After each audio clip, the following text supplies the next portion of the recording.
ಚೆಂಡಾಕತ್ತ ಭಾಳ ಆನಂದ. ಯಾರಿಗೂ ಗೊತ್ತ ಇಲ್ಲ ಇದು ಶ್ರೀಕೃಷ್ಣನ ಎಲ್ಲ ಆಗ್ಯಾದ. ಬ್ರಹ್ಮನಿಗೆ ಪಶ್ಚಾತ್ತಾಪ ಆತ. ಕೃಷ್ಣನ ಬಹಳ ಸುಂದರವಾಗಿ ಶ್ಲೋಕದಿಂದ ಕೃಷ್ಣನ ಸ್ತುತಿ ಮಾಡಬಾರ್ದು. ಬ್ರಹ್ಮ ಈ ರೀತಿ ಬ್ರಹ್ಮ ಭಗವಂತ ನೀನೇ ಎಲ್ಲ ಅಲ್ಲಿಪ್ಪ, ನಾನು ಮೋಸ ಮಾಡಬೇಕು, ತಪ್ಪಾತು, ಕ್ಷಮೆ ಮಾಡು ಥರ ಬಹಳ ಬೇಡ್ಕೋತ. ಅದರೊಳಗೆ ಕ್ಷಮಾಪಣೆಯ ಬುದ್ಧಿನೇ ಇದೆ, ಜೊತೆಗೆ ಆ ಪರಮಾತ್ಮನ ಸಂಪೂರ್ಣವಾದಂಥ ವರ್ಣನೆ ಥರ ಅನುವರ್ಣನೆ. ಶುಕದೇವರು ಹೇಳಿಕಂತಾರೆ, ಜಗತ್ತಿನ ರಚಯಿತ ಶ್ರೀ ಬ್ರಹ್ಮ ಈ ಪ್ರಕಾರ ಈ ರೀತಿಯಾಗಿ ಸ್ತುತಿ ಮಾಡಿ ಭಗವಂತನ 3 ಪರಿಕ್ರಮ ಪ್ರದಕ್ಷಿಣೆ ಮಾಡಲ ಮತ್ತು ಭಗವಂತನ ಚರಣ ನಮಸ್ಕಾರ ಮಾಡಿ ತನ್ನ ಧಾಮ ಅಂತ ಬ್ರಹ್ಮಲೋಕಕ್ಕೆ ಹೊರಟೋದ. ಕೃಷ್ಣನ ಅರ್ಪಣೆ ತಗೊಂಡು ಹೊರಟ.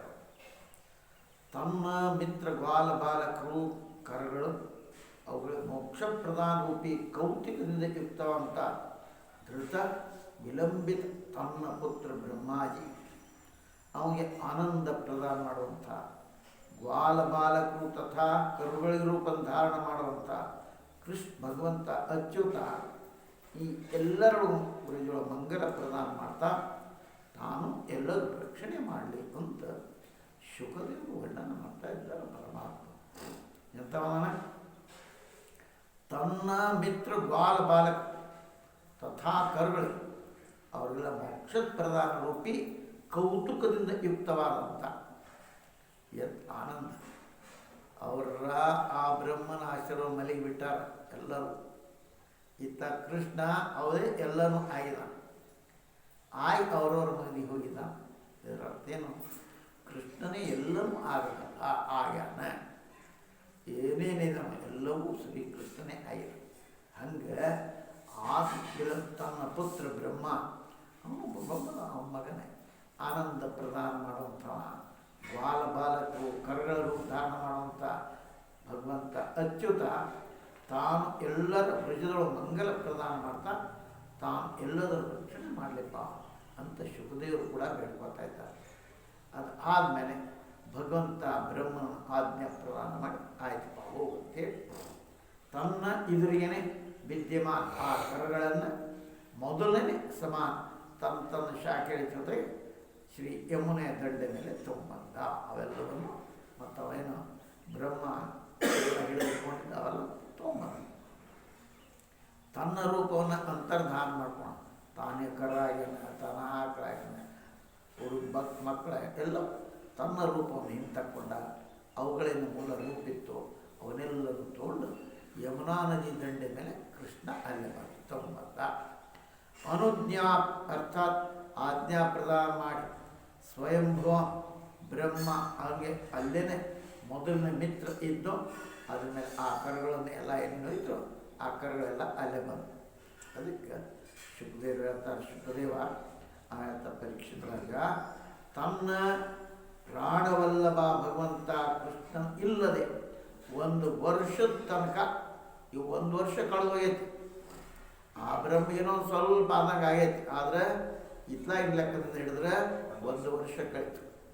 ಆದಾಗ ಎಲ್ಲರೂ ಅಂತರಾತ್ಮ ಕೃಷ್ಣನ ಮಾಯಾಮೋಹಿತ ಆಗೋ ಕಾರಣ ಗ್ವಾಲ ಬಾಲಕರಿಗೆ ಅನ್ನಿಸ್ತು ಶ್ರೀಕೃಷ್ಣ ಅವನು ಹೋದಂಥ ಆದ 1 ಕ್ಷಣ ಅವ್ರ ಕ್ಷಣ ಎಷ್ಟು ಹೊತ್ತು 1 ಕ್ಷಣ ಆದಂಗೆನ ಆಗೈತೆ ಅವ್ರಿಗೆಲ್ಲ.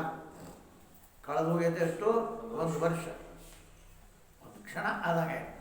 ಮತ್ತು ಅವ್ರು ಕೃಷ್ಣದಾನ ಕರುಗಳು ಬಂದು ಆಕಳು ಬಂದು ಎಲ್ಲ ಅವರೆಲ್ಲರೂ ಬಂದು ನೋಡಿ. ಪ್ರಶ್ನೆ ಏನಪ್ಪ ಅಂದ್ರೆ ಇಷ್ಟು ಸಮಯದವರೆಗೆ ಎಲ್ಲ ಗ್ವಾಲ ಎಲ್ಲಿ ಹೆಂಗೆ ಕುಂತಿದ್ರು ಆ ಎಲ್ಲರಿಗೂ ಹಸಿವಿ ನೀರಡಿಕೆ ವಿಸ್ಮರಣೆ ಹೆಂಗಾಯ್ತಪ್ಪ ಈ ಸಮಸ್ಯೆ ಅಲ್ರಿ. 1 ದಿವಸ ಅಲ್ಲ 2 ದಿವಸ ಅಲ್ಲ ವರ್ಷಗಟ್ಟಲೆ ಅವು ಮುಗಿತಾ ಕುಂತ್ಬಿಟ್ಟು ಬ್ರಹ್ಮ ಜಗ ಮಾಡಿದ್ಕೊಂಡ್ರೆ ಅಲ್ಲಿ ಮಕ್ಕೊಂಡಿದ್ರು. ಅಷ್ಟು ಹೋದ್ರೆ ಹಸಿವಿ ನೀರಡಿಕೆ ವಿಸ್ಮರಣ ಆಗ್ತಲ್ಲ ಇದ್ರ ಮೇಲೆ ಶುಕದೇವ್ರು ಹೇಳ್ತಾರೆ, 2 ಶ್ಲೋಕವನ್ನು ಹೇಳ್ತಾರೆ.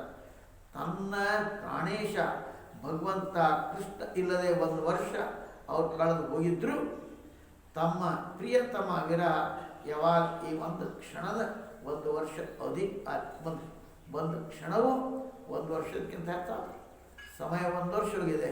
ಅವ್ರಿಗೆ ಹೆಂಗಂತೂ 1 ಕ್ಷಣದಾಗ. ಅದಕ್ಕೆ ಆದರೂ ಮಾಯಾಮೋಹಿತ ಬಾಲಕರು ಅವ್ರಿಗೇನಿಸ್ತು ಈಗ ಸ್ವಲ್ಪ ಹೊತ್ತಾಯಿತು ಅನ್ನೋ ಅನಿಸೈತಿ. ಊಟ ಮಾಡಿ ಅದೇ ಆಕಳನ್ನ ಹುಡುಕಾಕೆ ಹೋಗ್ಯಾರನೋ 1 ಕ್ಷಣ ಆಗ್ತದೆ, ಇವ್ರಿಗೆ ಅನ್ಸೈತಿ ಸಮಯ ಎಷ್ಟಾಗ್ತದೋ 1 ವರ್ಷ. ನೋಡಿ, ಯಾವ ಮಾಯಾಮೋಹಿತ ಆಗಿ ಶಾಸ್ತ್ರಗಳು ಆಚಾರ್ಯದ ಭಾರ ಮೇಲಿನ ಮೇಲೆ ಉಪದೇಶ ಮಾಡಿದಾಗ್ಯೂ ಕೂಡ ತನ್ನ ಆತ್ಮನವರೆಗೆ ಮರೆತು ಹೋಗುವಂಥ ಆ ಸಂಪೂರ್ಣ ಜಗತ್ತಿನ ಮಾಯಾಮೋಹಿತ ಅಂತಃಕರಣವುಳ್ಳಂಥ ಮನುಷ್ಯ ಈ ಜಗತ್ತಿನೊಳಗೆ ಏನು ಮರಿಲಾರಪ್ಪ, ಎಷ್ಟು ಮಜಾ ಸೇರಾಗತ್ತ. ಇದು ಶುಕದೇವರು ನಮ್ಮೆಲ್ಲರನ್ನ ಉದ್ದೇಶ ಏನು ಹೇಳ್ತಾರವರು, ಯಾವ ಮಾಯಾಮೋಹಿತ ಶಾಸ್ತ್ರಗಳು ಆಚಾರ ದ್ವಾರ ಮೇಲಿನ ಮೇಲೆ ಉಪದೇಶ ಮಾಡಿದಾಗ್ಯೂ ಸಹಿತ ತನ್ನ ಆತ್ಮ ಒಂದು ಮರ್ತು ಹೋಗುವಂಥ ಒಳಗೇನದ ಆತ್ಮ ಅದು ಬ್ರಹ್ಮಸ್ವರೂಪದ, ಅದೇ ಚಿತ್ತದ, ಅದೇ ಆನಂದದ, ಅದೇ ನಮಗೆಲ್ಲರಿಗೂ ಸುಖವನ್ನು ಕೊಡ್ಲಿಕ್ಕತ್ತದ. ಅದಿಲ್ಲಿಕ್ಕೆ ಯಾವುದೋ ಆಟ ನಡೆಯಂಗಿಲ್ಲ. ಅಷ್ಟಾದರೂ ಕೂಡ ಆತ್ಮನ ಮರೆತು ಹೋಗೋದು ಈ ಸಂಪೂರ್ಣ ಜಗತ್ತಿನ ಮಾಯನ ಮೋಹಿತ ಅಂತಕೊಳ್ಳಂಥ ಈ ಮನುಷ್ಯ ಈ ಜಗತ್ತಿನೊಳಗೆ ಏನು ಮರೆಯಂಗಿಲ್ಲಪ್ಪ, ಇವ ಮರಿತಾನಿವ. ಮರುವುದ ಹೆಂಗೆ? 1 ವರ್ಷ ಖಬರೇ ಇಲ್ಲ ಅವ್ರಿಗೆ. ಕ್ಯಾಲೆಂಡರ್ದ 1 ವರ್ಷ ಹೋಯ್ತು. ಹಂಗೆ ಒಬ್ಬೊಬ್ರು ನಿದ್ದೆ ಮಾಡಕ್ಕೆ ಹತ್ರ ಮೊದಲನೇ ದಿವಸ 24 ತಾಸಲ್ಲ, ಸೋಮವಾರ ಮಕ್ಕಳು ಮಂಗಳವಾರ ಇಲ್ಲತ್ತು ಗೊತ್ತೇ ಇಲ್ಲ, ಒಮ್ಮೆಲೆ ಮಕ್ಕಳು ಬುಧವಾರನೇ ಯಾರು ಅವು ಮಂಗಳವಾರ ಅಂತ ತಿಳ್ಕೊಂಡ್ರು. ಹಂಗೆ ನಿದ್ದೆ ಹೊಡೆಯೋರು ಅದಾರೆ. ಹಂಗೆ ಇಲ್ಲಿ ಆತಪ್ಪ ಆ ಮೋಹ ಹಾಕಿದ, ಆ ಬ್ರಹ್ಮ ಹಾಕಿದ ಮೋಹ ಭಗವಂತ ಅದನ್ನೆಲ್ಲವನ್ನು ಕೂಡ ಇತ್ಲಾಗ ಗೊತ್ತ ಆಗಲಾರ್ದ ಮಾಡ. ಅದು ಗೊತ್ತೇ ಇಲ್ಲ ಅವ್ರಿಗೆ. ಆ ಬಾಲಕರಿಗೆ ಇದೆಲ್ಲ ಗೊತ್ತೇ ಇಲ್ಲ. ಆ ಬ್ರಹ್ಮ ಹಿಡ್ಕೊಂಡು ಹೋದ ನಮ್ಮನ್ನು ಅಲ್ಲಿ ಮಲಗಿಸದ. ಏನು ಅಷ್ಟು ಸಮಯ ಆಗ್ತದೆ, ಏನು 1 ಕ್ಷಣ ಆದ ಅಂದರೆ ಇದನ್ನೆಲ್ಲ ಮರೆತು ಶುಕದೇವ್ರು ಹೇಳ್ತಾರೆ, ಈ ಬ್ರಹ್ಮನ ಮಾಯೆ ಇಷ್ಟು ಮರ್ಯಾಕೆ ಹಸ್ತೈತಿ ಅಂದ ಬಳಿಕ ಯಾವ ಮಾಯೆ ಮೋಹಿತ ಶಾಸ್ತ್ರವು ಆಚಾರ್ಯ ದ್ವಾರ ಮೇಲಿನ ಮೇಲೆ ಉಪದೇಶ ಮಾಡಿದಾಗ್ಯೂ ಏನು ಉಪದೇಶ ತಮ್ಮ, ಶರೀರಲ್ಲ ನೀ, ಶರೀರಲ್ಲ ಆತ್ಮಸ್ವರೂಪದಿ ಅಂತ ಮೇಲಿಂದ ಮೇಲೆ ಉಪದೇಶ ಮಾಡಿದಾಗೂ ತನ್ನ ಆತ್ಮನ ಮರೆತು ಬಿಡುವಂಥ. ನೋಡಿ, ಈ ಮನುಷ್ಯ ಏನು ಮಾಡ್ತಾನೆ, ಆತ್ಮಸ್ವರೂಪನಾನದಿನಿ ಅನ್ನೋದನ್ನು ಸಂಪೂರ್ಣ ಜಗತ್ತಿ ಮಾಯಾಮಯ ಅಂತಕ್ಕ ಮನುಷ್ಯ ಮರಿತಾನೆ. ಇದೇನು ದೊಡ್ಡ ಆಶ್ಚರ್ಯಪ್ಪ ಅಂತ ಅವರೇ 1 ವರ್ಷ ಮರ್ತರು. ಹಾಗೆ ಈ ಮನುಷ್ಯ ಮರಿದ್ರೆ ಏನು ತಪ್ಪು ಮರಿತಾನಪ್ಪ ಇವ, ಮತ್ತೆ ಎಚ್ಚರಿಸ್ಬೇಕಾಗ್ತೈತೆ ಅಂತ ಕೇಳ್ತಾರೆ. ಯಾವ ಮಾಯಾ ಮೋಹಿತ ಈ ಸಂಪೂರ್ಣ ಜಗತ್ತು ತನ್ನ ಆತ್ಮವನ್ನು ಮರ್ತು ಬಿಟ್ಟಿದಪ್ಪ ಇದು ಅಂತ ಕೇಳ್ತಾರೆ. ಭಗವಂತ ಶ್ರೀಕೃಷ್ಣನ ನೋಡಿದ ಕೂಡಲೇ ಎಲ್ಲ ಬಾಲಕರು ಭಾಳ ಕುತೂಹಲದಿಂದ ಅವರು ಹೇಳಿ, ಬರ್ರಿ ಬರ್ರಿ ಬರ್ರಿ ಮಾತ್ರ ಇಲ್ಲ ಬರ್ರಿ ಕೃಷ್ಣನ ಬರ್ರಿ ಬರ್ರಿ ಕರೆದ್ರಲ್ಲ, ನಿಮ್ಮ ಸ್ವಾಗತ ಅವ್ರು ಹೇಳಿದ್ರು, ನಿಮ್ಮ ಸ್ವಾಗತ. ಇಲ್ಲಿ ತನಕ ಯಾವುದೋ ಒಂದು ಗ್ರಾಸ್ ಕೂಡ ನೋಡಿ, ಇಲ್ಲಿ ತನಕ ನೋಡಿ ಎಲ್ಲರೂ ಒಂದು ತುತ್ತು ತಿಂದಿರು, ಬರ್ರಿ ಬರ್ರಿ ಏನು ಭೋಜನ ಮಾಡು, ಅರ್ಧಕ್ಕೆ ಹೋಗ್ತಾರೆ ಹುಡುಗರು ಬಿಟ್ಬಿಟ್ಟು. ಹಾಗೆ ಬರ್ರಿ ಬರ್ರಿ ಬರ್ರಿ, ಇಲ್ಲಿ ತನಕ ಒಂದು ಯಾರು ಕೂಡ ಒಂದು ತುತ್ತು ಉಂಡಿಲ್ಲ, ಬರ್ರಿ ಬರ್ರಿ ಇನ್ನೆಲ್ಲ ಉಣ್ಣೋದು ಬರ್ರಿ ಅಂತ ಕರ್. ಎಷ್ಟಾಗೈತಿ ಇದಕ್ಕೆ ಸಮಯ? 1 ವರ್ಷ ಕಳೆದೈತಿ ನಮ್ಮ ಲೆಕ್ಕಕ್ಕೆ. ಅವ್ರ ಲೆಕ್ಕಕ್ಕೆ, ಆ ಬ್ರಹ್ಮನ ಲೆಕ್ಕಕ್ಕೆ ಎಷ್ಟು ಕೆಲವು ಗಳಿಗೆ ಹೋಗ್ಯಾವ. ಎಲ್ಲ ಬಿಟ್ಟು ಕೊಟ್ಟ. ಶುಕದೇವ್ರು ಹೇಳಕತ್ತಾರ ಬರ್ರಿ ಬರ್ರಿ ಅಂತ ಕರೆದು. ಅದಕ್ಕೆ ಆ ಎಲ್ಲರೂ ಭಗವಂತನ ಈ ಪ್ರಕಾರ ಹೇಳಿದ, ನಿನ್ನ ಅತ್ಯಂತ ವೇಗಪೂರ್ವಕ ಸ್ವಾಗತಪ್ಪ ಅಂತ. ಸರಿಯಾದ ಸಮಯಕ್ಕೆ ಬಂದರು ನೋಡಿ. ಎಲ್ಲ ಯಾರು ಉಂಡೇ ಇಲ್ಲಪ್ಪ, ಎದಕ್ಕೆ ಹೋಗ್ಯಾರ ಇವರು ಆಕಳ ಹುಡ್ಕಾಕ? ಅದ್ರಾಗಿಲ್ಲ ಗಪ್ಪಾಗೈತಿ, 1 ವರ್ಷ ಹೋಗೈತಿ ಗೊತ್ತೇ ಇಲ್ಲ. ಮತ್ತು ಅವೆಲ್ಲ ಮತ್ತು ಬ್ರಹ್ಮ ತಪ್ಪಾತ್ಪ ಅಂತ ಎಲ್ಲ ಕೊಟ್ಟ ಮೇಲೆ ಅವ್ರಿಗೇನು ಅನ್ಸೈತಿ, ಈಗ ಹುಡ್ಕಾಕ ಹೋಗ್ಯವ್ರು ಅನ್ನೋರಂಗಾತ. ಏನು ದೊಡ್ಡ ಕೆಲಸಪ್ಪ ಇದು. ಹಿಂಗಾಗ್ತದೆ. ನಾರದ ಮಹರ್ಷಿಗಳು ಕೃಷ್ಣ ಕೇಳಿದ್ರು, ನಿನ್ನ ಮಾಯಾ ನೋಡ್ಬೇಕಂತ ಮಾಯಾ ನೋಡ್ಬೇಕಂತಿ ಅನ್ನಂತವ ಕೃಷ್ಣ. ಮಾಯ ಏನಪ್ಪ ಹೌದು ಹೌದು. ಸ್ನಾನ ಮಾಡಕ್ಕೆ ಕುಂತರು ಹೋಗಿ ಒಂದು ನದಿ ದಾಟಿ ಹೋಗ್ಬೇಕಾಗಿತ್ತು. ನದಿಯೊಳಗೆ ಡುಮ್ಕಿ ಹೊಡ್ಯಾಕತ್ತ. ಶ್ರೀಕೃಷ್ಣ ಸ್ನಾನ ಮಾಡಿ ಉತ್ತರ ಉಟ್ಕೊಳಕತ್ತಾನೆ. ಇವನ್ ನಾರದ ಒಂದು ಡುಮ್ಕಿ ಹೊಡೆದ. ಡುಮ್ಕಿ ಹೊಡೆದು ಹೇಳೋದು ಎಷ್ಟೊತ್ತಾಗತ್ತಪ್ಪ ನೋಡಿ ಹೇಳಿ. ಏಳೂರೊಳಗೆ ಮೋಹಿತ ಆತ್ ನೋಡಿ ಮಾಯಾ. ಏನು ನಾರದ, ಏನು ಗಂಟು ಬಿತ್ತು, ಹೆಣ್ಣು ಗಂಟು ಬಿತ್ತು, ಮಕ್ಕಳದು, ಆಮೇಲೆ ಮೊಮ್ಮಕ್ಕಳದು, ರಾಜ್ಯ ಸಿಕ್ತು, ರಾಜ್ಯ ಆಕ್ರಮಣ, ಹೆದರ್ದ, ಕಪ್ಪು ಬಾಯಿ ತೆಗಿತ ಎದ್ರಿ. ಇಷ್ಟೆಲ್ಲ ಆಗುತ್ತಕ ಇನ್ನೂ ಏನಾಗೈತದ ಕೃಷ್ಣ ದೋತ್ರ ಉಸುರು ಮುಗಿಸಿಲ್ಲ ಅಂತ ಇಷ್ಟು ಸಮಯ ಅದಪ್ಪ. ಅಷ್ಟ್ರಾಗ ಮಾಯಾ ಏನು ಬೇಕಾದ್ರು ಮಾಡೋದಪ್ಪ, ಎತ್ತರ ಇರ್ಬೇಕಮ್ಮ, ನಮ್ಮ ಮೂಲ ಸ್ವರೂಪವನ್ನು ಮರಿಬಾರ್ದು, ಏನೇನೋ ಗಡ್ಬಡ ಆಗ್ತಾವ ಅಂತ ಅದಕ್ಕೆ ಎಲ್ಲರೂ ಭಗವಂತನ ಈ ಪ್ರಕಾರ ಅತ್ಯಂತ ವೇಗಪೂರ್ವಕ ಸರಿಯಾಗಿ ಬಂದ್ರಿಪ್ಪ ಎಲ್ಲರೂ. ನಿಮ್ಮ ಇಲ್ಲದೆ ನಾವು ಒಂದು ತುತ್ತೂ ಉಂಡಿದ್ದಿಲ್ಲ, ಇದ್ದಪ್ಪ ಇಲ್ಲಿ ಬಾ ಯಾವ ಯೋಗ್ಯ ರೀತಿಯಿಂದ ಊಟ ಮಾಡೋಣ ಎಲ್ಲರೂ ಅಂತ ನೋಡಿ. ಅದು ಆದಮೇಲೆ ಕೃಷ್ಣ ನಗುತ್ತಾ ಬಾಲಕರ ಜೊತೆಗೆ ಭೋಜನ ಮಾಡಿ ನೋಡಿ ಎಲ್ಲಿಂದ ಅಜಗರನ ಮುಖದಿಂದ ಆ ಚಮಡಿ ದಬಾಯಿಸ್ತಾ ವನದ ಬ್ರಿಜ್ದೊಳಗೆ ತಿರುಗಿ ಬಂದ. ಎಲ್ಲೆಲ್ಲಿ ಹೋಗಿದ್ದು ಕತ್ತಿದು, ಕತ್ತಿ ಮರಿಬಾರ್ದು ನಾವು. ಎಲ್ಲಿ ಹೋಗಿದ್ವಿ? ಅಜಗರ್. ಆ ಕೃಷ್ಣ ನಗುತ್ತಾ ಆ ಬಾಲಕನ ಭೋಜನ ಮಾಡಿ ಅಜಗರ್ ಆ ಒಣಗಿದ ಚರ್ಮ ಅದು ಮತ್ತೆ ಒಳಗೆ ಸತ್ತು ಹೋಗ್ತದೆ. ಅದನ್ನು ತೋರಿಸ್ತಾ ನೋಡ್ರಿ ಹೆಂಗೈತೆ ನೋಡ್ರಿ. ಅಲ್ಲಿಂದ ಬಂದ್ರೆ ಎಲ್ಲರೂ ಅಲ್ಲಿ ಹೋಗಿದ್ರು ಎಲ್ಲರೂ ಬಂದು ನೋಡೋದು ಯಾಕೆ ತೋರಿಸ್ ಆ ಬ್ರಿಡ್ಜ್ ಅಲ್ಲಿಂದ ತಿರುಗಿ ಬಂದಪ್ಪ ಅವ ಕೃಷ್ಣ. ಅದಕ್ಕೆ ಹೇಳ್ತಾರೆ ಈ ರೀತಿ ಭಗವಂತ ಕೃಷ್ಣನ ತಲೆ ಮೇಲೆ ಮೂವರ ಮುಕ್ಕಟ್ ಪಂಖ, ನವಿಲುಗರಿ, ಮನೋಜ್ಞ ಮುಕುಟ, ಗುಂಗುರು ಅಂತ ಗುಂಡ್ಲುಂತ ಕೂದಲು, ಸುಗಂಧಿತ ಮನೋಹರ ಪುಷ್ಪದ ಗುಂಥಗಳು, ಅವನ ಶ್ಯಾಮವರ್ಣದ ಶರೀರದ ಮೇಲೆ ನವೀನ ಧಾತು ಚಿತ್ರಕಾರಿ ಮಾಡ್ತಂತ ಮಾರ್ಗ ನಡೀತಾ ಅವ ಎಂದು ಉಚ್ಚ ಸ್ವರದಿಂದ ಕೊಳಲು ಬಾರ್ಸಕತ್ತ. ಇನ್ನೋ ಸಲ ನೋಡಿ ಎಲಿಗಳ ಮೇಲೆ ಸಲ ಅಲ್ಲೇ ಬೇರೆ ಬೇರೆ ರೀತಿಯಿಂದ ಬಾರ್ಸಕತ್ತದ. ಅವನ ಹಿಂದೆ ನಡೀತಾ ಗ್ವಾಲ ಬಾಲಕರು ಅವನ ಪಾವನ ಕೀರ್ತಿಯನ್ನು ಗಾಯನ ಮಾಡಕತ್ತಪ್ಪ ಎಲ್ಲರೂ. ಒಮ್ಮೆ ಹೆಸರು ತಗೊಂಡು ತಮ್ಮೊಮ್ಮೆ ಕೊರಗಳಿಗೆ ಕರೀತಾ, ಒಮ್ಮೊಮ್ಮೆ ಮಾರ್ಗದೊಳಗೆ ನಿಂತಂಥ ಗೋಪಿಕೆಯರು ತಮ್ಮ ಕಣ್ಣನಿಂದ ನೋಡ್ತಾ ಇದ್ರು. ಗೋಪಿಕೆಯರು ಆನಂದ ಮಗ್ನ ಆಗಿಬಿಡ್ತಿದ್ರು. ಈ ಥರ ಭಗವಂತ ಶ್ರೀಕೃಷ್ಣ ಅವನೊಳಗೆ ಆಗೋಷ್ ಅಂದರೆ ತಮ್ಮ ಓಣಗಳಿಗೆ ಅಲ್ಲೇ ಪ್ರವೇಶ ಆದ. ನಾವು ಉತ್ಕೃಷ್ಟ ವಂಶಿ ಆದಿ ಧ್ವನಿಯಿಂದ ಉತ್ಪನ್ನ ಆಯ್ತು ಶಬ್ದವನ್ನು ತೆಗಿತಿದ್ದ. ಗೃಣಾತ್ ಅರ್ಥಾತ್ ಪ್ರೇಮಪೂರ್ವಕವಾಗಿ ಎಲ್ಲರನ್ನು ಕರೀತಿದ್ದ. ಗೋಪಿ ದುಗುತ್ಸ ದೃಶ್ ಅರ್ಥಾತ್ ಭಗವಂತನ ನೋಟದೊಂದೇ ಗೋಪಿಕರಿಗೆ ಕಣ್ಣಿಂದ ಒಂದು ಉತ್ಸವ ಆಯಿತು. ಕೃಷ್ಣ ಬರ್ತಾ ಇದ್ದದ್ದು, ಪಾಲಕರು ಬರ್ತಾ ಇದ್ದದ್ದು, ಕರುಗಳು ಬರ್ತಾ ಇದ್ದದ್ದು, ಆಕಳು ಬರ್ತಾ ದೊಡ್ಡ ಹಬ್ಬ ಆಗಿತ್ತವ ನೋಡಿ. ಇವತ್ತು ಈ ಯಶೋಧಾನಂದ ಭಗವಂತ ಕೃಷ್ಣ ಭಾಳ ದೊಡ್ಡ ಸರ್ಪವನ್ನು ಹೊಡೆದು ಬಿಟ್ಟ. ಅವನಿಗೆ ನಾವೆಲ್ಲರೂ ಬಚಾವ್ ಮಾಡ್ದ ನಮ್ಗೆ ಅಂತ ಹೇಳಕತ್ತ ಹುಡುಗರು ಏನಂತಾರೆ ಅವರು. ಇವತ್ತು ಈ ಯಶೋಧಾನಂದನ ಭಗವಂತ ಕೃಷ್ಣ ಭಾಳ ದೊಡ್ಡ ಸರ್ಪವನ್ನು ಹೊಡೆದ ಮತ್ತು ಅದರೊಳಗೆ ನಮ್ಮೆಲ್ಲರನ್ನು ಬಚಾವ್ ಮಾಡಿ ಎಲ್ಲರೂ ಒಳಗೆ ಹೋಗಿದ್ವಿ. ಪಜಿತಾಗಿತ್ತು ನಮ್ಮ ಅವಾಗ ಬಾಯಿ ಬಚ್ಚಿಬಿಟ್ಟಿದ್ರು, ಹೋಗೇ ಬಿಡ್ತಿದ್ವಿ ನಾವು ಚಪ್ಪಡಿ ಆಗಿ. ಅದ್ರೇನಾಯ್ತು, ಕೃಷ್ಣ ನಮ್ಮನ್ನು ಪಾರು ಮಾಡ್ದ ಅಂತ ಯಾವಾಗ ಅಂತಾರವರು, ಇವತ್ತು ಅಂತಾರೆ. ಆಗೈತೆ ಅವಾಗ ಈಗ 1 ವರ್ಷ ಕಳೆದೈತಿ ಅವಾಗ ಅದಕ್ಕೆ ಕೇಳ್ತಾನೆ ಸುಖದೇವರು ಯಾಕಪ್ಪ ಅಂತ ಪರೀಕ್ಷೆ ಅದಕ್ಕೆ ಇಷ್ಟೆಲ್ಲ ಕತೆ ಅದು ಕೇಳ್ತಾರೆ. ಯಶೋಧಾನಂದನ ಸುಣ್ಣ ಈ ದ್ವಾರ ಭಾಳಷ್ಟು ಬಾಲಕರು ಯುಕ್ತಿ ಅವ್ರ ಬಂದ ಜೊತೆಗೆ ಅದು ತೋರಿಸಿ ಯಾವನೇ ಯಶೋಧ ಅದು ಕೇಳಕತ್ತ ಬಾಲಕರು ನಂದ ಸುಮ್ ಅಂತ ಅಭಿಪ್ರಾಯ. ಅಥವಾ ಯಶೋದೆ ಆನಂದ ಕೊಡುವಂಥ, ಯಶೋದೆ ಆನಂದ ಮಾಡುವಂಥ ಯಶೋಧಾನಂದ್ ಅಂತ ಹೇಳಿ ಯಶೋಧಾನಂದ್ ಅದು ಮಗ, ಅವನ ಮಗ. ಆ ಥರ ಅದನ್ನು ಅರ್ಥ ಮಾಡಿಕೊಡ್ರಿ ನೋಡಿ. ಅವ ಏನು ಮಾಡ್ದ, ಅವ ನಮ್ಮೆಲ್ಲ ಮಹಾಸರ್ಪದಿಂದ ರಕ್ಷಣೆ ಮಾಡ್ದ. ಈ ಪ್ರಕಾರ ಬಾಲಕರು ವೃಜದಲ್ಲಿ ಬಂದು ತಮ್ಮ ತಾಯಿ ಅವ್ರ ಮುಂದೆಲ್ಲ ಹೇಳಕತ್ತಾರೆ. ಮನುಷ್ಯನ ಕಲ್ಪನಾನೂ ಇಲ್ಲ ಅವರು ನೋಡೋಕ್ಕೆ. ಅವಾಗ ರಾಜ ಕೇಳ್ತಾನೆ, ಹೇ ಪರಮಾತ್ಮ, ಬೇರೆ ಸಂತಾನ ಕೃಷ್ಣೊಳಗೆ ವೃಜವಾಸು ಇಷ್ಟು ಪ್ರೇಮ ಹೆಂಗಾತಪ್ಪ?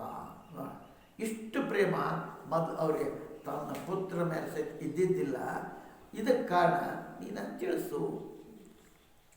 ಪರೀಕ್ಷಿತ ರಾಜ ಕೇಳ್ತಾನೆ, ನೋಡು, ಬೇರೆಯವ್ರ ಸಂತಾನ, ಬೇರೆಯವ್ರ ಮಕ್ಕಳು. ಸಾಮಾನ್ಯ ಒಬ್ಬ ಮನುಷ್ಯ ಯಾರ ಮೇಲೆ ಪ್ರೀತಿ ಮಾಡ್ತಾನೆ?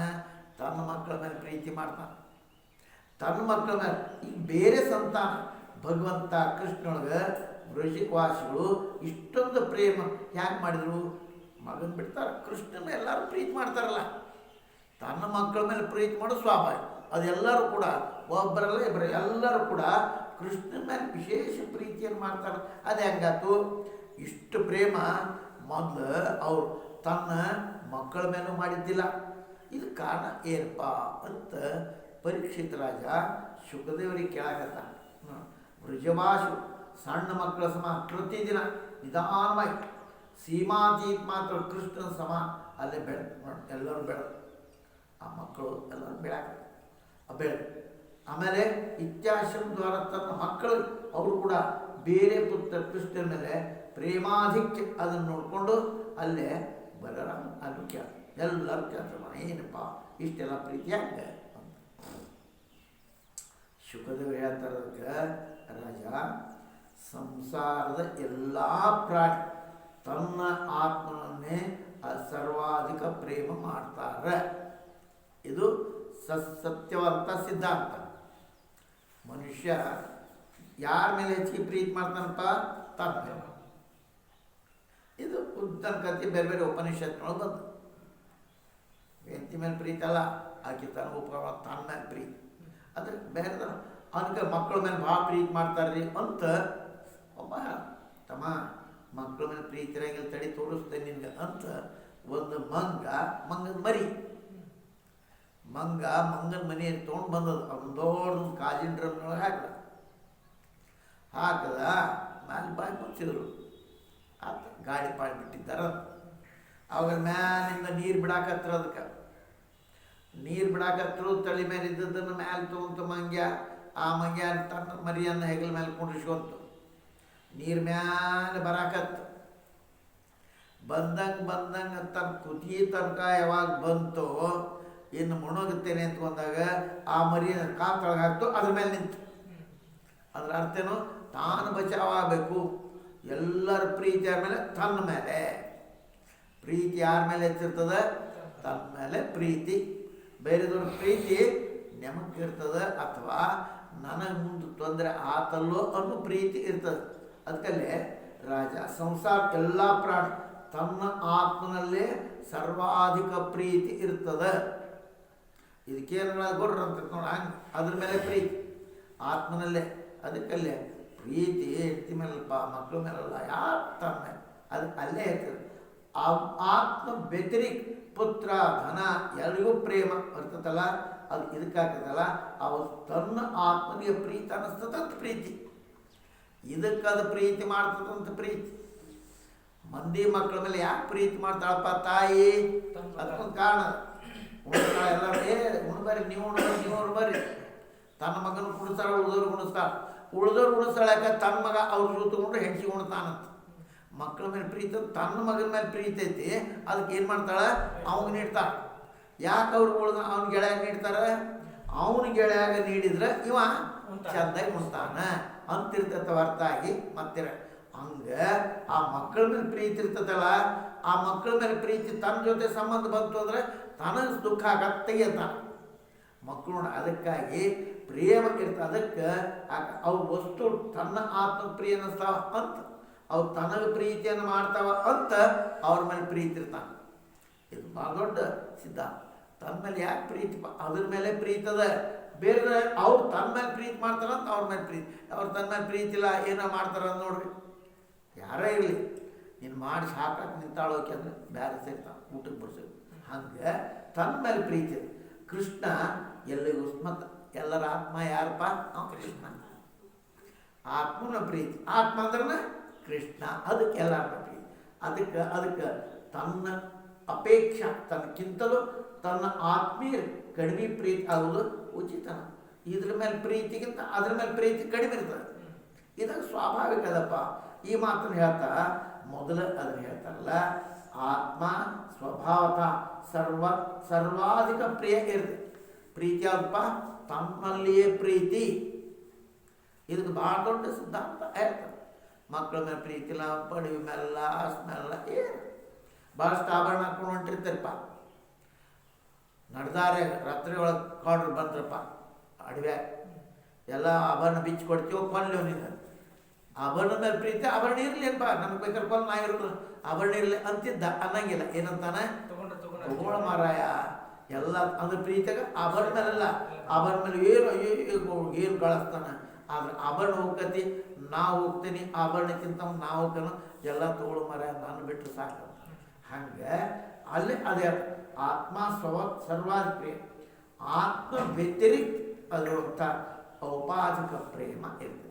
ಉಪಾಧಿ ಸಾವಕಾಶವಾಗಿ ನಿಜವಾದ ಪ್ರೀತಿಯಲ್ಲೇ ತನ್ನೆ, ಅದ್ರ ಮೇಲೆ ಪ್ರೀತಿ ಹಂಗೆ ನಿಮಿತ್ತ. ಈ ಮಾತನ್ನು ಸರ್ವೇಶಾಂ ಅಂತ ಹೇಳ್ತಾರೆ ಈ ಶ್ಲೋಕದಲ್ಲಿ. ಅದಕ್ಕೆ ರಾಜೇಂದ್ರ ಎಲ್ಲರೂ ಶರೀರಧಾರಿ ತನ್ನ ಆತ್ಮ ಪ್ರೀತಿ ಹಂಗೆ ಇರ್ತದಲ್ಲ, ಹಾಗೇನೆ ಪ್ರೇಮ ತನ್ನ ಪುತ್ರ ಧನ ಗೃಹ ಆದಿಯೊಳಗೆ ಇರುವುದಿಲ್ಲ. ತನ್ನ ಮೇಲೆ ಎಷ್ಟು ಪ್ರೀತಿ ಇರ್ತದೋ ಅಷ್ಟು ಪ್ರೀತಿ ಇದೆಲ್ಲರ ಮೇಲೆ ಇರಂಗಿಲ್ಲ. ಇದಕ್ಕೆ ಸುಖ ಕೊಡ್ತಾವೋ ಅದ್ರ ಮೇಲೆ ಪ್ರೀತಿ, ಅದ್ರ ಮೇಲೆ ಪ್ರೀತಿ. ಅದಕ್ಕೆ ಅವೆಲ್ಲವೂ ಇದಕ್ಕೆ ಸುಖ ಕೊಡ್ತಾವ. ಅದಕ್ಕೆ ಕಡ್ದು ಬಂದ್ರೆ ಅದು ದುಡ್ಡು ಬೇಡ, ದುಡ್ಡು ಮೇಲೆ ಪ್ರೀತಿ ಐತಿ. ಒಂದೊಂದು ಪೈಸಾನು ಅದು ಲಕ್ಷ ಕೊಟ್ಟಿದ್ದು ಕಾಪಾಡ್ತಾನೆ. ಅದು ಮೈ ಮೇಲೆ ಬಂತು ಅಂದರೆ ತೊಗೊಂಡೋಗಿ ಮರ ಅಂತ. ಅಂದ್ರೆ ಎದಕ್ಕಾಯ್ತು? ಅವು ತನಗೆ ಪ್ರೀತಿ ಮಾಡ್ತಾವ, ಅದ್ರ ಮೇಲೆ ಪ್ರೀತಿ ಮಾಡ್ತಿದ್ದಾವ ಹೊರತಾಗಿ ಇಲ್ಲಿಕ್ಕೆ ಪ್ರೀತಿ ಇಲ್ಲ ಕೇಳ್ತಾರೆ. ಯಾಕೆ ಅವ್ರು ಹೇಳ್ತಾರೆ, ನೋಡಲು ಬರ್ತದೆ ಈ ಮಾತನ್ನು ಈ ಶ್ಲೋಕ. ಅದಕ್ಕೆ ತನ್ನ ದೇಹದ ಎಲ್ಲರಿಗೂ ಸರ್ವಾಧಿಕವಾದಂಥ ಪ್ರೀತಿ ಇರ್ತೈತಿ. ಎಲ್ಲಕ್ಕೂ ಪ್ರೀತಿ. ಅದಕ್ಕೆ ತನ್ನ ಮೇಲೇ ಹೆಚ್ಚಿಗೆ ಪ್ರೀತಿ ಇರ್ತದೆ. ಇದು ಸಿದ್ಧಾಂತದ ತನ್ನ ಬಂತು ಅಂತಂದರೆ ನಡೀತ ಕೆಲಸ. ಇವೆಲ್ಲ ಇಲ್ಲೇ ಸ್ವಾಭಾವಿಕವಾಗಿ ಜನರಲ್ಲಿ ಇರುವಂಥ ಮಾತು. ಪ್ರೀತಿ ಯಾಕೆ ಮಾಡ್ತಾರಪ್ಪ? ತನ್ನ ಮೇಲೆ ಮಾಡು. ಎಲ್ಲವೂ ಇದು ಎಲ್ಲಿ ತನಕ ಸಂಬಂಧ ಇಲ್ಲಿದು, ಎಲ್ಲಿ ಆತ್ಮಚಿಂತನ ಮಾಡ್ತಾ ಇರ್ತಾನೋ, ಎಲ್ಲ ಇದಕ್ಕಿಂತಲೂ ಒಂದು ದೊಡ್ಡದು ಅಂತಾನೋ ಅಲ್ಲಿ ಸಂಬಂಧ ಬರೋಂಗಿಲ್ಲ. ಇದು ಸಮ ಲೋಕಾರೂಢಿ ಮಾತಿದು. ಯಾಕಂದರೆ ಯಾರು ದೇಶ ಬಂತು, ದೇಶದ ಸಲುವಾಗಿ ಪ್ರಾಣ ಹೋಗತ್ತಂದು ಗೊತ್ತಿತ್ತಿಲ್ಲ. ಸಾವರ್ಕರ್ಗೆ, ಸುಭಾಷ್ ಚಂದ್ರ ಬೋಸ್ ಎಲ್ಲ ಗೊತ್ತಿತ್ತು. ಆದರೂ ಕೂಡ ಏನು ಮಾಡಿದರು? ದೇಶಕ್ಕೆ ಶರೀರ ಹೋಗಲಿ. ಆವಾಗ ಆ ಶಾಸ್ತ್ರ ಇಲ್ಲ. ಯಾವುದು? ಆತ್ಮ ಅನ್ನುವಂಥ ಶರೀರ ನಾನಲ್ಲ, ಅವೆಲ್ಲ ಬರೋಂಗಿಲ್ಲ. ಅವಾಗ ಈ ಶರೀರ ನಾನಲ್ಲ, ಇದು ನಂದಲ್ಲ, ನನಗೆ ಅದು ಬರೋದಿಲ್ಲ. ಅವಾಗೇನು ಬರ್ತದೆ? ದೇಶಕ್ಕಾಗಿ ಇದು ಬಿಟ್ಟು ಹೋಗ್ಲಿ, ಬೇಕಾದ್ರೆ ಪ್ರಾಣ ಹೋಗಲಿ ಶರೀರಕ್ಕೆ ಅಂತೇಳಿ ಅಲ್ಲಿ ಬರ್ತದೆ. ಆಮೇಲೆ ಗುರುವಿನ ಸಂಬಂಧ ಬಂತಪ್ಪ, ಹೋಗ್ಲಿ ಪ್ರಾಣ, ಗುರು ಕಾಪಾಡಿ ಸಾಕು, ಗುರು ಉಳಿಬೇಕು. ಅದಕ್ಕಾಗಿ ಗುರು ಏನು ಮಾಡ್ತಾನೆ? ಬೇಕಾದ್ರೆ ಪ್ರಾಣ ಹೋಗಲಿ, ಅಲ್ಲೇ ಬರೋದು. ಈ ಮಾತು ಎಲ್ಲಿ ಹೇಳಕತ್ತಾರೆ? ಸರ್ವಸಾಮಾನ್ಯ. ಗುರು ಶಿಷ್ಯರು ಅಡುಗೆ ಹೊಂಟಿದ್ರಂತ. ಹೊಂಟಾಗ ಅವ್ರು ಮಾತಾಡ್ಕೊಂಡ್ರ, ನೋಡ್ರಿಪ್ಪ, ಅರ್ಧ ನಾನು ನಿದ್ದೆ ಮಾಡ್ತೇನೆ, ಅರ್ಧ ನೀ ನಿದ್ದೆ ಮಾಡು. ನಿದ್ದೆ ಬರೋದು ಸ್ವಾಭಾವಿಕ. ಅಡುಗೆ ಕಾವಲ ಮಾಡ್ಬೇಕಲ್ಲ, ಕಾವಲ ಮಾಡಾಕತ್ತಿದ್ರು. ಅವಾಗ ಶಿಷ್ಯ ಅರ್ಧ ಹೊತ್ತಾದ, ಯಪ್ಪ ನಮ್ಮ ಮಕ್ಕೋತೇನೆ, ನೀವು ಹೇಳ್ರಿ ಅಂದ. ಹ್ಞೂನಪ್ಪ ನಿಮ್ಮ ಮಕ್ಕೋ ಅದು ಪರಸ್ಪರ ಪ್ರೀತಿ. ಮಲ್ಕೊಂಡ, ಶಿಷ್ಯ ಮಲ್ಕೊಂಡ, ಗುರುಗಳು ಎಚ್ಚರಿದ್ರು. ಅವಾಗ ಘಟಸರ್ಪ ಬಂತು. ನಾ ಅವನು ತಿಂತೇನೆ ಅಂತ, ನಾ ಹಿಂದಿನ ದ್ರೋಹ ಮಾಡ್ಯಾನ ನನಗವ, ಅವನು ತಿಂತೇನೆ ಅಂತ ಬಂತು. ಅವು ತಿಂತೇನೆ ಅಂತ ಬಂದ, ಇಲ್ಲಪ್ಪ ಅವನು ರಕ್ಷಣೆ ಮಾಡೋದು ನನ್ನ ಕೆಲಸ, ನಾವು ರಕ್ಷಣೆ ಮಾಡ್ತೇನೆ. ಏನಾದ್ರು ನೀ ಬೇರೆ ಏನಾದ್ರು ತೊಗೋಬೇಕಾದ್ರೆ ನನ್ನ ತೊಗೊಂತ ಗುರು ಚೇಚೆ ಹೋಗಂಗಿಲ್ಲ. ನಾನು ಬಿಡಪ್ಪ, ಅವನು ಎಲ್ಲಿಂದ ರಕ್ತ ಕೊಡ್ತಾನೆ. ಇಲ್ಲ, ಇಲ್ಲಿ ರಕ್ತ ಕೊಡ್ಬೇಕಲ್ಲ. ಎಲ್ಲಿದು? ಕಂಠದ್ದು. ಇಲ್ಲಿ ರಕ್ತ ಕೊಡ್ಬೇಕು, ಅವಾಗ ನಾವು ಹೋಗ್ತೇನಂತ. ಆಯ್ತಪ್ಪ ಅಂದ. ಅವನ ಎದಿ ಮೇಲೆ ಕುಂತ. ಯಾರ ಎದಿ ಮೇಲೆ? ಶಿಷ್ಯನ ಎದಿ ಮೇಲೆ ಕುಂತ ಚೂರಿ ತೊಗೊಂಡ. ಇಲ್ಲೇ ಯಾಕೋ ನೋವಾಕತ್ತು ಅಂತ ಅನಿಸ್ಮತ್. ನಿದ್ದೆ ಆಗಲಿ ಏನಾರಾಗಲಿ, ಇಲ್ಲಿ ಚೂರಿಗೆ ಬಂತಂದ್ರೆ ಏನಾಗತ್ತೆ? ಹೆಸರಾಗ ಅವ ಕಣ್ಣು ತೆಗೆದು ನೋಡ್ತಾ ಗುರುಗಳು ಕುಂತಾರ. ಕಣ್ಣು ಮತ್ತೆ ಮುಚ್ಚುದವ. ಕಣ್ಣು ಮುಚ್ಚದ ನಿಶ್ಚಿಂತೆಯಿಂದ ಮಲಗದ ಅವ್ರನ್ನ ಸ್ವಲ್ಪ ರಕ್ತ ಕೊಟ್ಟು ಅವ್ನು ಕೊಟ್ಬಿಟ್ರು. ಹೊಡ್ಯಾಕತ್ ನಿದ್ದಿ ಯಾತು ಅವ್ನು ಪಾಳ್ಮು ಯಾತ್ರಾತು ಎಲ್ಲರೂ ಎದ್ರ ಮೇಲೆ ಗುರುಗಳು ಕೇಳ್ತಾರೆ, ತಮ್ಮ ಮತ್ತು ನೀ ಕಣ್ಣು ತೆಗದಿ ಮತ್ತೆ ಮುಚ್ಚದಿ ಯಾಕೆ ಅಂತ ಕೇಳ್ತಾರೆ. ಇಷ್ಟು ಚಂದ ಉತ್ತರ ಕೊಡ್ತಾನವ ಗುರುಗಳ. ಯಾಕೋ ಇಲ್ಲೇನೋ ಆಗಕತ್ತು, ಏನಾಗತ್ತೆ ಅಂತ ಕಾಣ್ತಗದೆ. ಅವಾಗ ನೀವು ಕೂತಿದ್ರಿ, ಗೊತ್ತಾಯ್ತು ನೀವು ಇದನ್ನು ಮಾಡಾಕತ್ತೀರ. ಅವಾಗ ಗುರುವಿನ ಕಡೆ ಪ್ರಾಣ ಹೋಗಲ್ದೆ, ಗುರುವಿನ ನನ್ನೆಂದು ಕಾಯ್ತಾನ ಹೊರ್ತಾಯಿ ಪ್ರಾಣ ತಗೊಳ್ಳೋದಿಲ್ಲ. ಅವನಿಗೆ ಇಚ್ಛೆ ಇದ್ರೆ ಅವ್ನು ಇದಕ್ಕಿಂತ ದೊಡ್ಡ ಕಲ್ಯಾಣಕಾರಿನ ಆಗೋದಿದ್ರೆ ಅವು ಮಾಡಲಿ ಆರಾಮ್ ನಿದ್ದೆ ಮಾಡ. ಇದು ಕೆಲಸ ಅದರಲ್ಲೇ ಪ್ರಾಣಕ್ಕೂ ಕೂಡ ಅಲ್ಲೇ ಹಿಂದೆ ಮುಂದೆ ಮಾಡಂಗಿಲ್ಲ. ಇದು ಈ ಮಾತು ಹೇಳಂಗಿಲ್ಲ. ಇಲ್ಲಿ ಯಾವ ಮಾತು ಹೇಳ್ತಾರೆ, ಸರ್ವೇ ಸಾಮಾನ್ಯ ಮನುಷ್ಯ ನೋಡಿ ಈಗ ನೋಡಲ್ಪಡ್ತದೆ ಈ ಮಾತನ್ನು ಹೇಳ್ತಾರೆ. ರಾಜವರ್ಯ ದೇಹಕ್ಕನೇ ಆತ್ಮ ಅಂತ ತಿಳ್ಕೊಂತ ಪುರುಷ ಎಷ್ಟು ತನ್ನ ದೇಹ ಪ್ರಿಯ ತಿಳ್ಕೊತಾನೋ ಅಷ್ಟ ಪ್ರೇಮ ಶರೀರ ಸಂಬಂಧಿಗಳಿಗೂ ಮಾಡೋದಿಲ್ಲ. ಈ ಶರೀರ ಅವ ಏನು ತಿಳ್ಕೊಂಡು ಸಾಮಾನ್ಯ ಮನುಷ್ಯ ಇದು ನಾನು ಯಾವುದು ಶರೀರ ಶರೀರ ನಾನು ಅಂತ ತಿಳ್ಕೊಂಡವ ಈ ಶರೀರಕ್ಕನ ಎಷ್ಟು ಪ್ರೀತಿ ಮಾಡ್ತಾನ. ಇದಕ್ಕೆ ಆತ್ಮ ಅಂತ ತಿಳ್ಕೊಂಡವ ಎಷ್ಟು ತನ್ನ ದೇಹಕ್ಕೆ ಪ್ರಿಯ ಮಾಡ್ಕೊತಾನೋ ಅಷ್ಟು ಪ್ರಿಯ ತನ್ನ ಶರೀರ ಸಂಬಂಧಿಗಳಿಗೂ ಮಾಡೋದು. ಮೈ ಮೇಲೆ ಬಂತಪ್ಪ ಸರಿ ಯಾವ ಮಕ್ಕಳಿಲ್ಲ ಏನು ನಡಿ, ಯಾಕ ತನ್ನ ಮೇಲೆ ತೊಂದರೆ ಮಾಡ್ತಾರೆ ಅಂದ್ಬಿಟ್ಟು ಬ್ಯಾಡ. ಈ ಥರ ಈ ರೀತಿಯಾಗಿ ಸರ್ವಸಾಮಾನ್ಯರ ಜೀವನ ಅನ್ನುವಂಥದ್ದು ಇರ್ತದೆ. ಅದಕ್ಕೆ ಈ ಮಾತನ್ನು ಎದಕ್ಕೆ ಹೇಳಿದೆ, ಅಧ್ಯಾತ್ಮ ತುಟ್ಟುಗೋಲ ಆ ಲೋಕ ಕಲ್ಯಾಣ ಪರಮಾತ್ಮ ಪ್ರಿಯ ಅದನ್ನು ಮಾಡ್ತಾ ಇರ್ತಾನೆ. ಇದ್ರ ಕಡೆ ಲಕ್ಷ ಹಾಕಂಗಿಲ್ಲ ಅಂದ್ಬಿಡು. ಎಲ್ಲಿ ಮಾಡ್ತಾನವ, ಎಲ್ಲಿ ಹೋಗ್ತಾನವ, ಯಾವ ಆತ್ಮ ಸಾಕ್ಷಾತ್ಕಾರ ಕಡೆ ಹೋಗ್ಯಾನೋ, ಯಾವನು ತನ್ನ ದಾರಿಯನ್ನು ಹಿಡಿತಾನೋ ಅದೇ ಮಾರ್ಗ ಹಿಡಿದಾನ. ಅವಾಗ ನಿಂದಂತೂ ನೀತಿ ನಿಪುಣ. ಈ ಶರೀರ ಬಿದ್ದೋಗ್ಲಿ, ಎದಕ್ಕೆ ಹೋದ ಆತ್ಮ ಸಾಕ್ಷಾತ್ಕಾರ ಅದ್ರ ಕಡೆ ಲಕ್ಷ ಇರ್ತದೆ. ಈ ಶರೀರ ಕಡೆ ಬೇಕಾದ ರೋಗ ಬರಲಿ ಯಾರ ಅನ್ನಲಿ, ನಿಂದಂತೂ ನೀತಿ ನಿಪುಣ ಯದಿವ ಅವರು ಸ್ವಗಳರವಗಳಲ್ಲಿ ಬೇಕಾದ್ರೆ ಬೈಲಿ ಬೇಕಾದ್ರೆ ಅವರು ಬೈತು ಚಿಂತಿಲ್ಲ. ನಿಂದಂತೂ ನೀತಿ ನಿಪುಣ ಯದಿವ ಬೇಕಾದ್ರೆ ಹೊಗಳಿ ಬೇಕಾದ್ರೆ ಬೈ.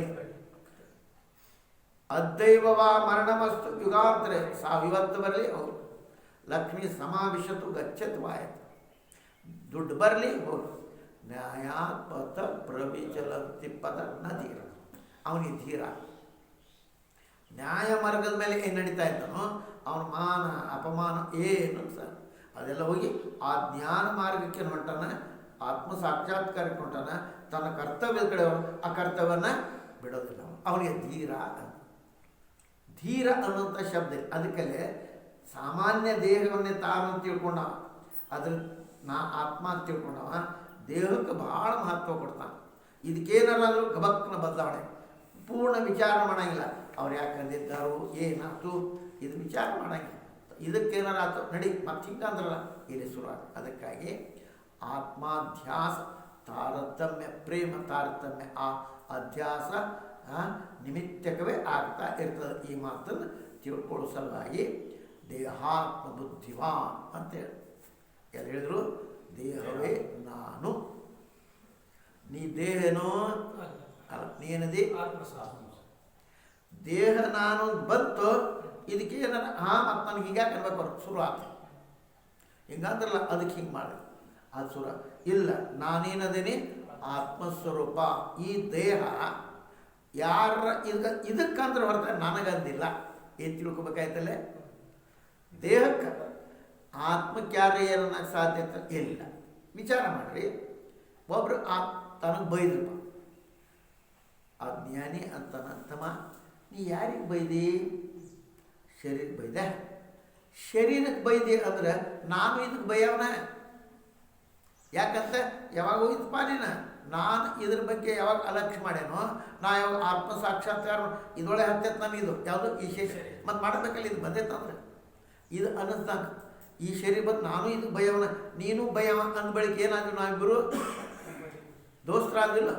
ಇದಕ್ಕೆ ನೀನು ಬೈತಿ, ಇದಕ್ಕೆ ನಾನು ಬೈತೀನಿ. ಇದು ಚಲೋ ಅಲ್ಲ, ನಾನು ಬೈತೀನಿ. ಇದಕ್ಕೆ ನಾನು ಬೈತೀನಿ ನೀನು ಬೈತಿ ಅಂತಂದ್ರೆ ಏನಾದಾಗಾತ ದೋಸ್ತ. ಏನು ನೀ ಆತ್ಮಕ್ಕೆ ಬೈತೀನಿ ಅಂತ ತಿಳ್ಕೊ. ನಾ ಶರೀರ ಬೈಲಿಪ್ಪ, ಆತ್ಮಕ್ಕೆ ಬೈತಾನಂದ್ರೆ ನನ್ನ ಆತ್ಮನೂ ಅದ ನಿನ್ನ ಆತ್ಮನೂ ಅದ.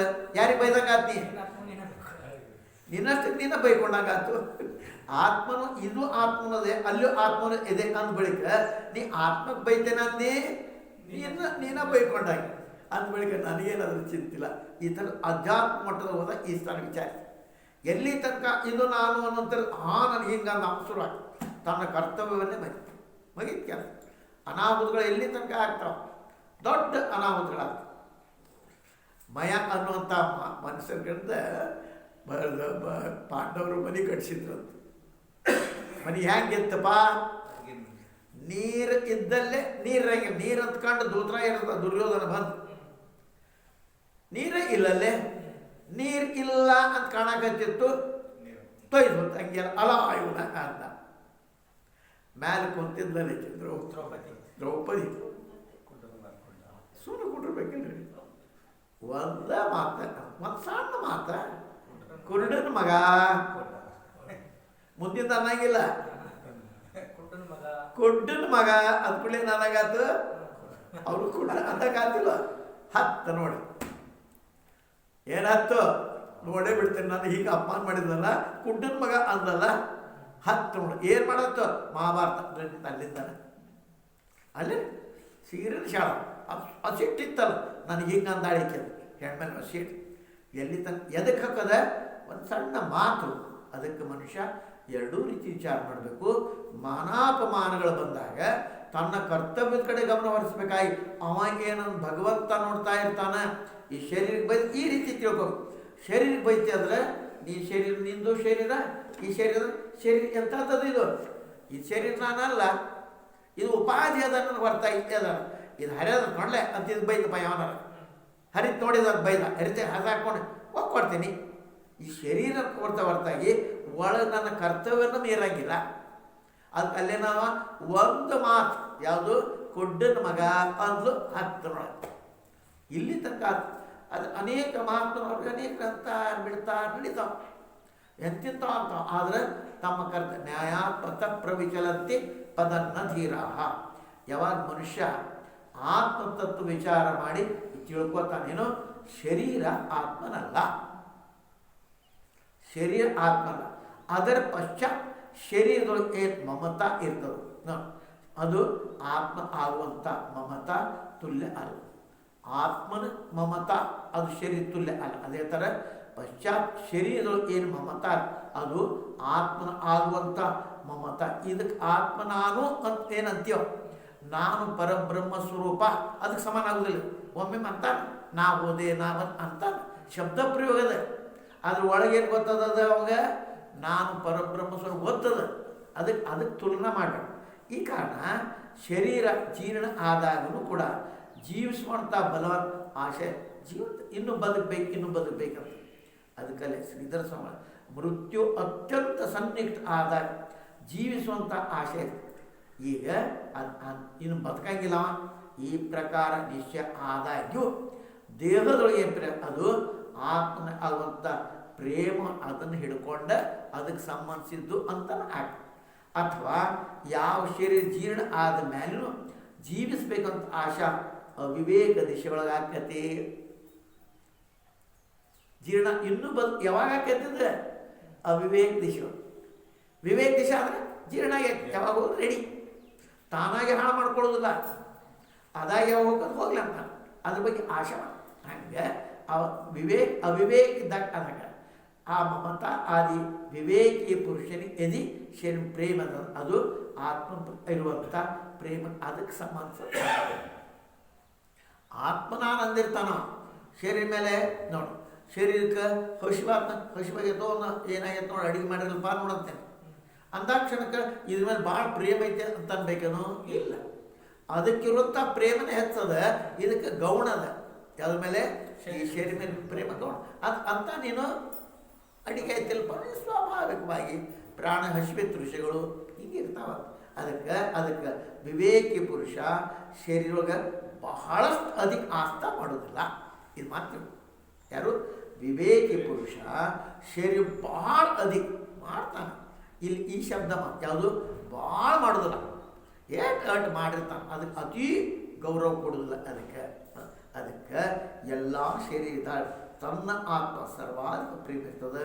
ಈ ಸಂಪೂರ್ಣ ಚರಾಚರಾತ್ಮಕ ಜಗತ್ತು ಆತ್ಮನ ಸಲುವಾಗಿನೇ ಅದಪ್ಪ. ಅದಕ್ಕೆ ಸಂಪೂರ್ಣ ಆತ್ಮ ಈ ಕೃಷ್ಣನ ಮೇಲೆ ಅದೇ ನೀವು ತಿಳ್ಕೋಬೇಕು. ಕೃಷ್ಣ ಆತ್ಮ, ಅವನು ಭಗವಂತ ಕೃಷ್ಣ ಜಗತ್ತಿನ ಕಲ್ಯಾಣ ಸಲುವಾಗಿನೇ ತನ್ನ ಮಾಯಾ ದ್ವಾರ ಶರೀರಧಾರಿ ಸಮ ಪ್ರತೀತ.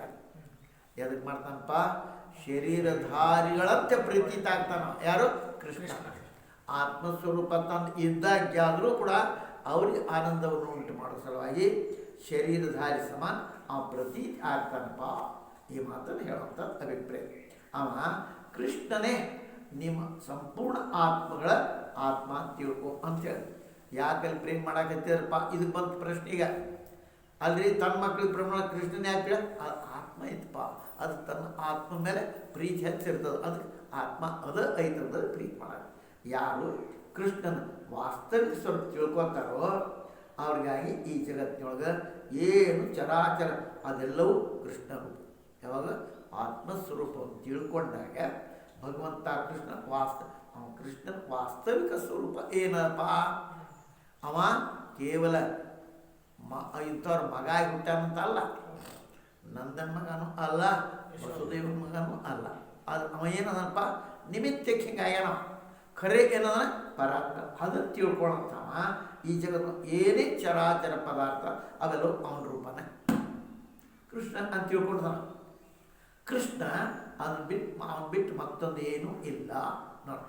ಭಗವಾನ್ ಕೇವಲ ಆತ್ಮ ಅಲ್ಲ, ಜಡಗಳಿಗೂ ಅವನೇ. ಕೇವಲ ಇಲ್ಲಷ್ಟ ಈ ಜೀವನೊಳಗೆ ಆತ್ಮ, ಅದರೊಳಗೆ ಏನದಲ್ಲ ಅದರೊಳಗೆ ಇರೋದು ಆತ್ಮನೇ, ಅವನೇ ಕೃಷ್ಣ.